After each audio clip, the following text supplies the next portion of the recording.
السلام علیکم ورحمۃ اللہ وبرکاتہ۔ حمد و ثنا اور درود و سلام کے بعد انتہائی واجب الاحترام پیارے بزرگوں، پیارے دوستوں، پیارے بھائیوں، اللہ تعالیٰ کے فضل و کرم سے یہ عظیم رحمتوں والا، برکتوں والا، عظمتوں والا مہینہ ہمیں میسر ہے۔ اللہ کی بارگاہ میں دعا ہے کہ ہمیں اپنے اعمال درست کرتے ہوئے اس مہینے کی برکتوں کو حاصل کر کے اپنے گناہوں کو بخشوا کر اپنے لیے جنت کی اور گناہوں سے آزادی کی جو اللہ نے نعمت اس میں رکھی ہے وہ حاصل کرنے کی توفیق عطا فرمائے۔ اس کا پہلا عشرہ جس کا آج 9واں روز ہے اور آنے والا ہر دن رمضان کے دنوں میں سے ایک دن کم کر رہا ہے۔ یہ وہ ایام صبحیں، شامیں اور راتیں ہیں کہ سحری اور افطاری نعمت خداوندی کے ساتھ ساتھ عنایت خداوندی بھی ہے، اور رات جب اس کی بارگاہ میں تلاوت کلام مجید سننے کے لیے قیام کرتے ہیں تو اس کی برکت سے بھی اللہ گناہوں کو معاف فرما دیتا ہے۔ یہ انسان کے لیے ایک تبدیلی کا موقع ہے کہ جس میں اس پر شیطان نے خود حملہ نہیں کرنا، جس میں وہ ذوق و شوق کے ساتھ اللہ کے قریب ہونے کی کوشش کرتا ہے، جس میں ذوق و شوق کے ساتھ نمازوں کی ادائیگی کرتا ہے، برائیوں بے حیائیوں سے بچتا ہے، اور جس کام کو جس لگن سے انسان کرے اس کا اتنا ہی فائدہ ہوتا ہے، اور یہاں دنیا میں جو کریں گے وہی بھریں گے۔ لیکن رب نے کیا قانون رکھا ہے کہ تم میری طرف ایک قدم چلو گے میں 10 قدم آؤں گا، تم چل کے آؤ گے میں دوڑ کے اپنی رحمت میں لوں گا۔ یعنی وہاں سے جواب کئی گنا زیادہ ملتا ہے، بس اپنے دل کو سمجھانے کی ضرورت ہے۔ اگر وہ سمجھا گئے تو دنیا بھی کامیاب ہو جائے گی اور آخرت بھی کامیاب ہو جائے گی۔ اس پہلے عشرہ میں 2 عظیم خواتین کا ذکر خیر ہے، اور دونوں کا تعلق رسول اللہ صلی اللہ علیہ وسلم کی ذات اقدس سے بھی ہے اور ایک دوسرے کے ساتھ بھی ہے، جن میں ایک نام حضرت سیدہ خدیجہ الکبریٰ رضی اللہ عنہا ہے، اور دوسرا انہی کی شہزادی رسول اللہ صلی اللہ علیہ وسلم کی شہزادی سیدہ بی بی فاطمہ الزہرا رضی اللہ عنہا کا ہے۔ ام المومنین سیدہ خدیجہ الکبریٰ رضی اللہ عنہا اسلام کی خاتون اول ہیں، قبول اسلام میں بھی اور ازواج مطہرات میں رسول اللہ صلی اللہ علیہ وسلم کی پہلی زوجہ ہونے کی حیثیت سے ان کو اسلام کی ساری خواتین پر فضیلت حاصل ہے۔ اچھا، یہ بات ذہن نشین ہونی چاہیے، جب کسی کی فضیلت بیان کی جاتی ہے اور نیت صرف فضیلت ہی ہو تو کسی کا رد نہیں ہو رہا۔ 2 طریقے ہیں۔ ایک طریقہ یہ ہوتا ہے کہ یہ کہنا جی ان کا یہ مقام ہے، ان کا یہ مقام ہے، تو بات سمجھ آتی ہے کہ سب کی فضیلت بیان کی۔ لیکن ایک یہ ہوتا ہے کہ جی کسی کے مقابلے میں کسی کو لے آنا، اور یہ اگر ہم اپنے گھر میں تھوڑا اس کے اوپر پریکٹیکل کریں نا تو ساری بات سمجھ آ جائے گی۔ ایک شخص کی اگر 2-3 اولادیں ہیں اور وہ ان سب کو سمجھانے کی غرض سے کہتا ہے دیکھو بیٹا یہ آپ کا بھائی اس طرح محنت کر رہا ہے، آپ بھی محنت کرو، آپ بھی اس مقام پر آؤ، تو وہ پازیٹیو وے ہوگا۔ لیکن جب وہ اپنے ایک بچے کو یہ کہے گا تم تو ہے ہی نکمے ہو، یہ دیکھو کام کرنے والا تو یہ ہے، اصل تو یہ کر رہا ہے، تو اس کا مطلب ہے کہ اس کی تذلیل ہو رہی ہے۔ اسی لیے یہ والدین کو حکم ہے کہ اپنے ماں باپ کے اپنے بچوں کے ساتھ برابری کریں، ایک کے کسی بھی معاملے میں دوسرے کو فوقیت نہ دیں۔ ہاں جب وہ خود مختار ہو گئے ہیں اور پھر انہوں نے اپنے اپنے معاملات کیے تو ان کا علیحدہ تعلق ہے، لیکن جب ماں باپ کی ذمہ داری میں ہے تو برابر تینوں کو اہمیت دینی چاہیے۔ باقی رنگ و روپ اور ذہنیت اور انداز یہ سب رب نے جدا جدا سب کے رکھے ہیں، لیکن ماں باپ کا کام ہے برابری کرنا۔ اسی طرح جب کسی کی تعریف اس نظریے سے کی جائے گی کہ چونکہ ان کا یوم ہے تو ان کی فضیلت بیان کرنی ہے تو اس میں کوئی حرج نہیں ہے، اور اس پر کسی کو کوئی مسئلہ بھی نہیں ہونا چاہیے۔ لیکن بعض لوگ کیا کرتے ہیں کہ اس انداز سے کسی کی تعریف کرنا چاہتے ہیں کہ اسی میں دوسرے کی تذلیل ہو جائے۔ یہ بڑا ہی عجیب و غریب قسم کا معاملہ ہے کہ ہم اپنے شیوخ کو، اپنے اکابر کو تو ساری دنیا سے اچھا سمجھیں، اور رسول اللہ صلی اللہ علیہ وسلم کے اہل بیت یا اصحاب کے بارے میں ہماری زبان بدتمیزانہ کردار ادا کرے، تو یہ ایمانی منافقت ہے، ایمان نہیں ہے، یہ انسان کی منافقت ہے۔ ایمان تو یہ ہے کہ اہل بیت بھی ہمارے ہیں اور سارے صحابہ بھی ہمارے ہیں۔ تو سب سے پہلے خواتین میں اسلام قبول کرنے والی خاتون اول سیدہ خدیجہ الکبریٰ رضی اللہ عنہا ہیں، جن سے رسول اللہ صلی اللہ علیہ وسلم نے نکاح فرمایا۔ اور یہ نکاح جو ہوا کہ اس وقت رسول اللہ صلی اللہ علیہ وسلم کی عمر 25 سال تھی اور سیدہ خدیجہ الکبریٰ رضی اللہ عنہا کی عمر 40 سال تھی۔ 40 سال کی عمر میں رسول اللہ صلی اللہ علیہ وسلم نے ان سے نکاح، ان کی نیکی، ان کی پاکیزگی، کیونکہ وہ پہلے سے ہی، ابھی اسلام کا آغاز نہیں ہوا تھا، ان کے لیے طاہرہ کا لقب پہلے سے تھا۔ وہ معاشرے میں طاہرہ مشہور تھی، جو انتہائی نیک متقیہ خاتون ہوتی ہیں۔ جس طرح رسول اللہ صلی اللہ علیہ وسلم کو بھی پہلے سے صادق اور امین کا لقب تھا، اسی طرح ان کی زوجہ محترمہ ام المومنین سیدہ بی بی خدیجہ الکبریٰ رضی اللہ عنہا کو بھی اللہ تعالیٰ نے پہلے سے ہی نیکوں میں شمار رکھا ہوا تھا۔ اور جب اسلام کا اعلان ہوا تو سب سے پہلے انہوں نے اسلام کو قبول فرما لیا۔ حضرت خدیجہ الکبریٰ رضی اللہ عنہا کی 2 شادیاں اس سے پہلے ہوئیں، 2 شادیاں، ایک میں سے 2 بیٹے تھے اور ایک میں سے ان کی ایک بیٹی تھی۔ یہ اسلام کا ایک خوبصورت انداز ہے۔ رسول اکرم صلی اللہ علیہ وسلم نے اپنی عمر سے 15 سال بڑی خاتون سیدہ بی بی خدیجہ الکبریٰ رضی اللہ تعالیٰ سے نکاح فرما کر، جو 2 پہلے سے شادیاں ان کی ہو چکی تھی، اس کے باوجود آپ نے نکاح فرما کر ایک مثال بنا دی کہ انسان زندگی میں جب بھی ایسے موقع پر کوئی قدم اٹھائے گا تو یہ بھی سنت مصطفیٰ ہو جائے گی۔ اچھا، ہماری بدقسمتی دیکھیں، ہمارے معاشرے کا یہ حال ہے کہ ہمیں وہ ہر کام جس میں اتباع مصطفیٰ ہے اس میں اب تکلیف محسوس ہوتی ہے۔ 4 شادیاں کرنا جائز ہے، کتنی؟ 4 جائز ہے۔ نبی اکرم صلی اللہ علیہ وسلم نے 25 سال دوسری شادی نہیں کی، 25 سال دوسری شادی نہیں کی، بعد میں پھر باقی شادیاں بھی فرمائی۔ اب یہ بات سمجھنے کی کیا ہے؟ ہمارا معاشرہ اس وقت جس بے راروی کا شکار ہے، خاندان، بیوی، بچے، سارے اس بات پر آگ بگولا ہو جائیں گے کہ ہمارے باپ نے، ہمارے شوہر نے، ہمارے بھائی نے دوسری شادی کا ارادہ کر لیا یا کر لیا۔ حالانکہ یہ سنت ہے، لیکن اگر وہی باپ بدکاری کر کے آ جائے، برائی کر کے آ جائے، تو سارے پردہ ڈال دے، کوئی بات نہیں جی، کوئی بات نہیں، گناہ ہو گیا، کوئی بات نہیں، گھر سے باہر ہی ہے، گھر میں کچھ نہیں۔ یہ اس معاشرے کی ذلت کا نتیجہ ہے۔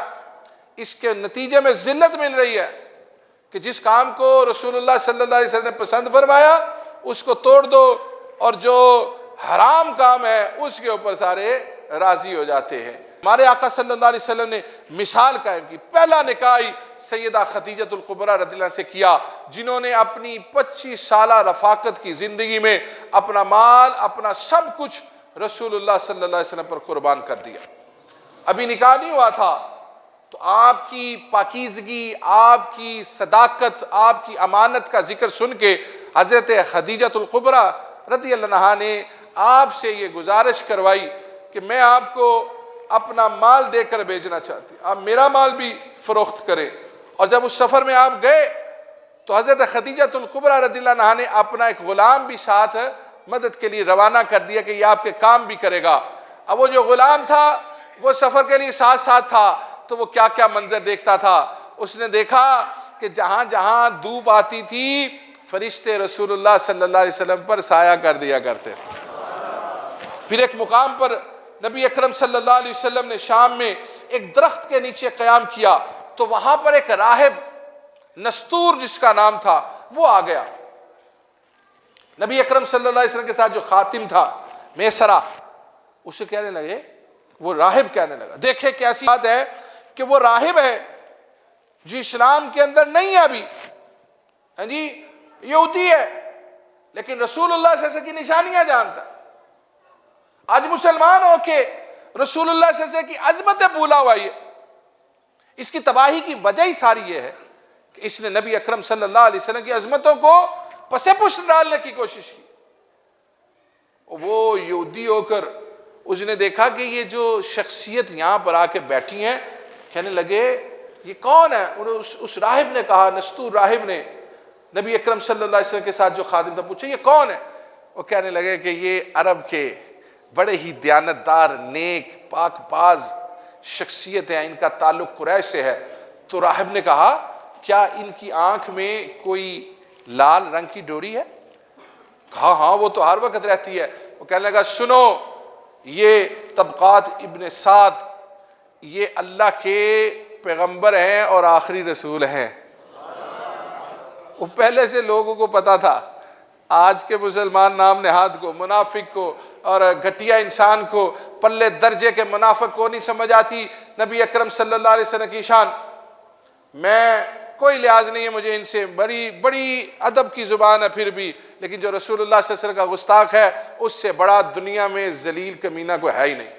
بڑی پکی بات ہے، اس کو قرآن نے بھی بڑی اس کی لے دے کر دی، حدیث میں بھی اس کی ساری ہو گئی، گالی میں نہیں نکالتا، لیکن اس سے گھٹیا شخص کائنات میں کوئی نہیں ہے جسے رسول اللہ صلی اللہ علیہ وسلم کی ذات میں کوئی کسی قسم کی بھی خرابی نظر آتی ہے۔ جن کو رب نے بے عیب پیدا کیا، جن کو رب نے معصوم پیدا کیا، جن کو رب نے اس کائنات میں سب سے عظیم پیدا کیا، یہ بدبخت ان کے بارے میں بات کر۔ قیامت کے روز ایک ایک چیز کا جواب دینا ہے، اللہ نے نہیں کسی چیز کو چھوڑنا، اللہ نے ہر بات یہ تو راہب ہو کر جانتا تھا، یہ مسلمان کا اپنے آپ کو کہنے والا نہیں جانتا کہ میرے آقا صلی اللہ علیہ وسلم کی عظمتیں کیا ہیں، آپ کا مقام کیا ہے، جن کے لیے رب نے کائنات سجائی، زمین و آسمان سجائے، لوح و قلم، عرش فرش کرسی، ہر چیز سجا دی، اور فرمایا میں اپنا ظہور بھی نہ کرتا اگر پیارے محمد صلی اللہ علیہ وسلم کو نہ بھیجنا تو۔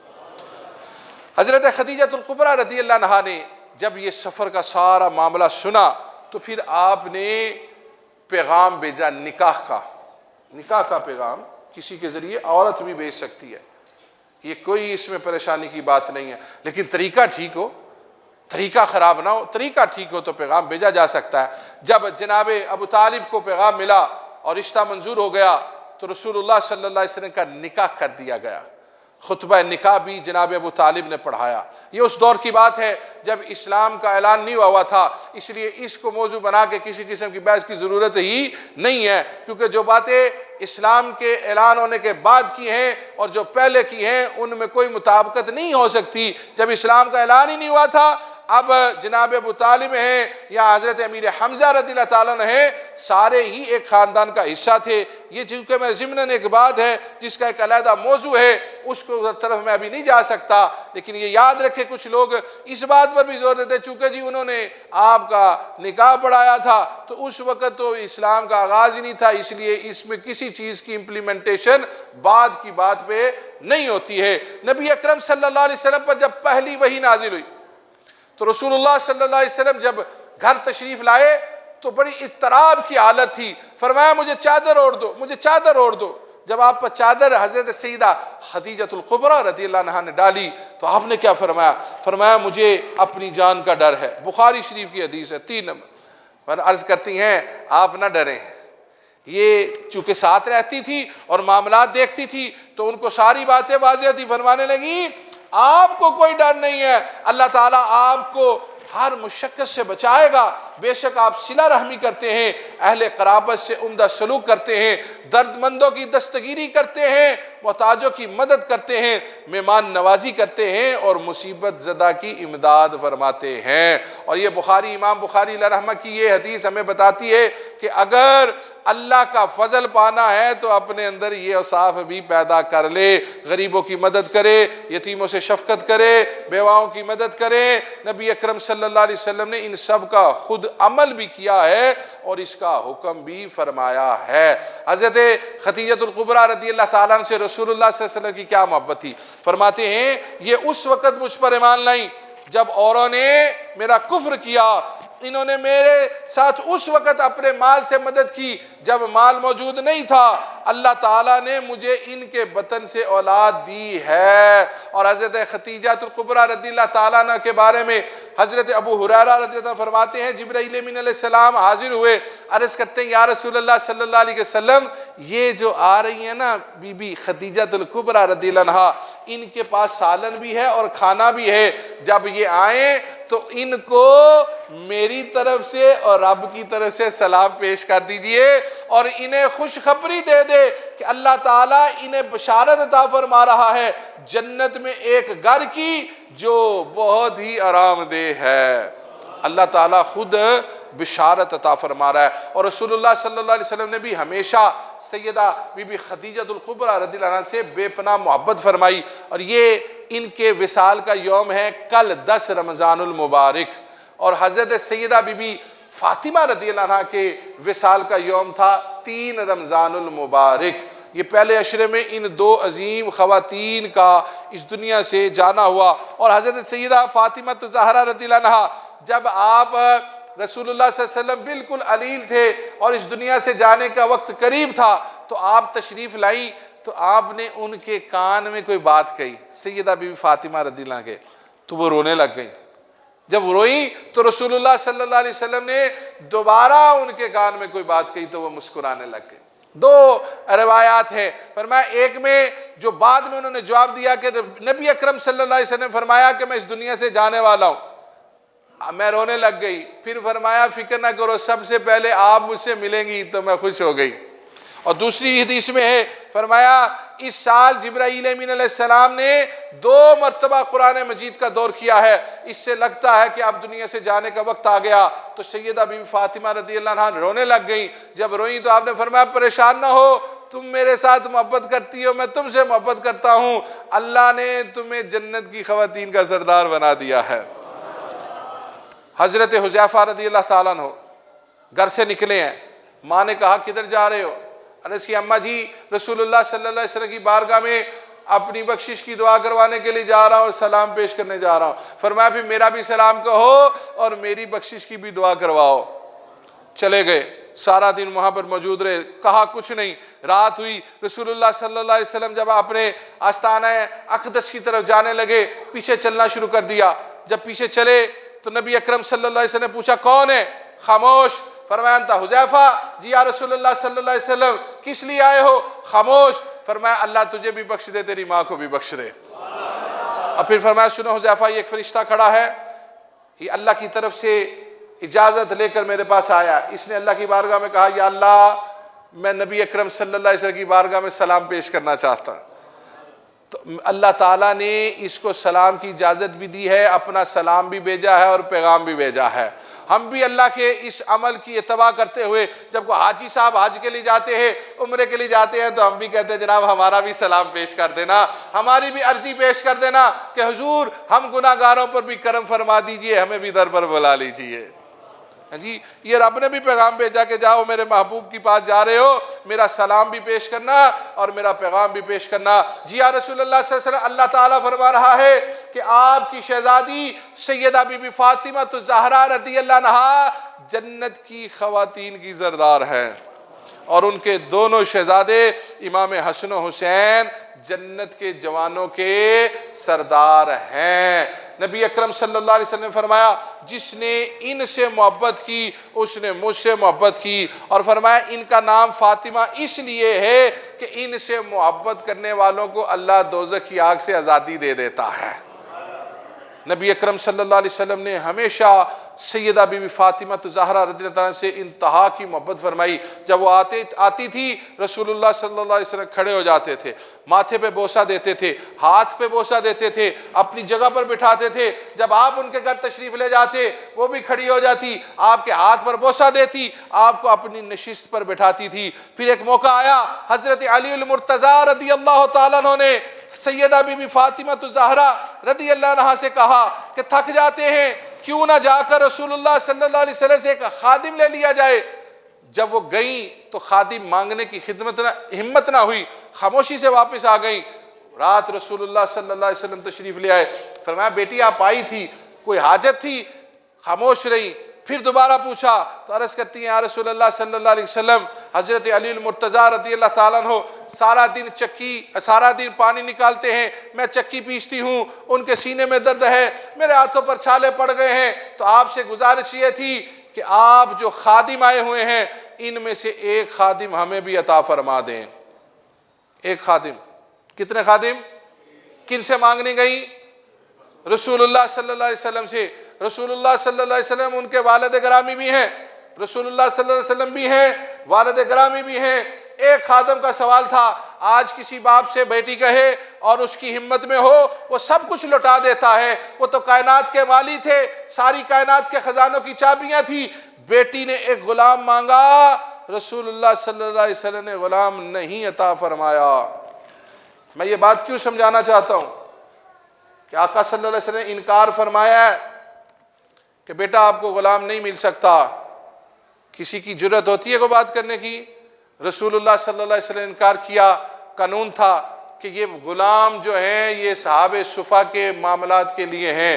حضرت ابوبکر صدیق رضی اللہ تعالیٰ نے عرض کیا اماں جی یہ باغ فدق جو ہے یہ وراثت رسول اللہ صلی اللہ علیہ وسلم کی اس طرح نہیں ہے، علم آپ کی وراثت ہے، لیکن آپ کا یہ خادم اس کی تقسیم ویسے ہی کرے گا جیسے رسول اللہ صلی اللہ علیہ وسلم خود کیا کرتے تھے۔ وہی جواب جو رسول اللہ صلی اللہ علیہ وسلم نے اپنے انداز میں ادھر دیا کہ خادم نہیں ملے گا، آپ کو میں تسبیح دے دیتا ہوں 33 مرتبہ سبحان اللہ، 33 مرتبہ الحمدللہ اور 34 مرتبہ اللہ اکبر پڑھا کریں، اللہ آپ کے جسم کی تھکاوٹ دور کر دے گا۔ سیدنا صدیق اکبر رضی اللہ عنہ نے بھی عرض کیا اے خاتون جنت، اے جگر گوشہ مصطفیٰ صلی اللہ علیہ وسلم، اللہ تعالیٰ نے جو معاملات رکھے ہیں ان میں انبیاء کی وراثت مال نہیں ہوتا، علم ان کی وراثت ہوتی ہے، لیکن انشاءاللہ جس طرح اس کی تقسیم رسول اللہ صلی اللہ علیہ وسلم فرماتے تھے میں بھی ویسے ہی کروں گا۔ اس لیے باغ فدق کے معاملے پر اپنی زبانیں دراز کرنے والے خوف خدا کرے، یہ من گڑت گفتگو نہ کیا کرے۔ اہل بیت اور صحابہ نے ہمیشہ ایک دوسرے سے محبت ہی فرمائی ہے، اللہ ہمیں بھی ان سے محبت نصیب فرمائے۔ ان رمضان کی عظیم ساعتوں میں اللہ تعالیٰ ہر غیر فرض کو فرض کے برابر کر دیتا ہے اور ہر فرض کو 70 گنا کر دیتا ہے ثواب میں۔ آپ تمام احباب بھی اس میں نیکیاں کماتے ہیں، زکاتیں بھی ادا کرتے ہیں، عطیات بھی دیتے ہیں، تو آپ تمام احباب کی خدمت میں گزارش ہے Nageena welfare society register Punjab اس وقت 40 کے قریب پنجاب بھر میں ادارے چلا رہی ہے، جس میں طلبہ و طالبات کی تعلیم ہے، دین کی تعلیم ہے، دنیا کی تعلیم ہے اور بے شمار سماجی کام کیے جا رہے ہیں۔ آپ کے سامنے جتنی ہماری ہمت ہے الحمدللہ یہاں پہ راشن بھی تقسیم ہوتا ہے، علاج معالجے کا بھی کام ہوتا ہے، تو اپنے مال کو جو آپ زکوٰۃ کے مد میں یا عطیات کے مد میں دیتے ہیں اس میں نگینہ ویلفیئر سوسائٹی کو بھی یاد رکھا کرے۔ اللہ تعالیٰ ہمیں دین کا فہم نصیب فرمائے، ایمان والی زندگی اور خاتمہ بالایمان عطا فرمائے۔ اللہ تعالیٰ کی بارگاہ میں دعا ہے کہ یہ مہینہ ہمارے لیے باعث برکت فرمائے۔ السلام علیکم ورحمۃ اللہ وبرکاتہ۔